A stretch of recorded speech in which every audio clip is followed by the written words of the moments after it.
Assalamualaikum dan salam sejahtera. Kami dari unit BSMM akan menunjukkan demonstrasi untuk masa yang mengalami masalah terseluruh. Jom kita saksikan. Jangan panik!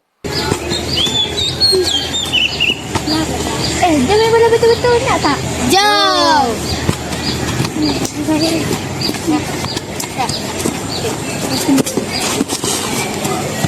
Aduh, kaki saya sakit.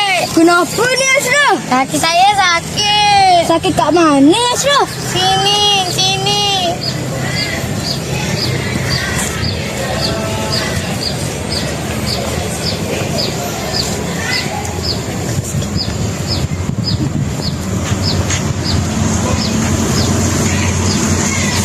Ini macam terselia je.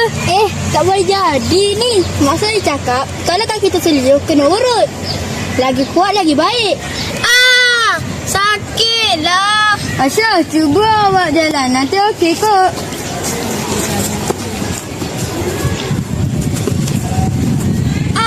Sakit. Macam mana ni Azim? Stay Falatin. Sini, sini.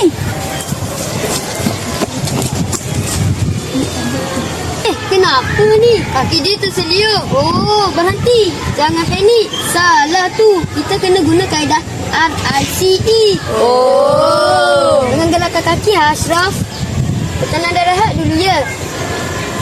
Siapa ada sapu tangan? Saya ada sapu tangan. Boleh saya pindah sekejap? Kil, ada peti pertolongan cemas tak? Sekejap saya pergi ambil. Ingat, RICE cara mudah dan betul. Nasib baik saya boleh serahkan lagi kepada cikgu. Ni nak air batu dan balik. Terima kasih. Rest. Pastikan pesakit duduk dalam keadaan rehat terlebih dahulu. Ais. Gunakan ais yang dibalut dengan kain dan diletakkan di bahagian yang sakit.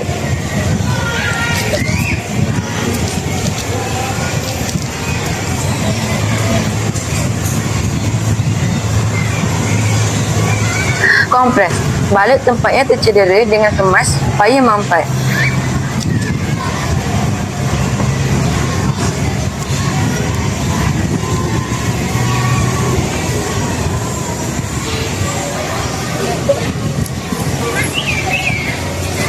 Elevate. Tinggikan bahagian yang sakit dan biarkan selama 10 hingga 15 minit. Terima kasih, Ipan. Sekarang kaki saya dah kurang rasa sakit.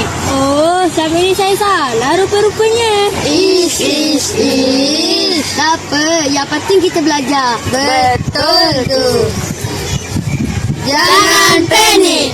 Ingat, RICE kan ada. Kecederaan otot dan sendi seperti terseluruh boleh berlaku semasa aktiviti fizikal. Jika tidak dirawat dengan betul, boleh jadi lebih serius. Jika sakit atau bengkak masih berlarutan, sila dapatkan rawatan di klinik atau hospital berhampiran. Demikian sahaja daripada kami. Sekian, terima kasih.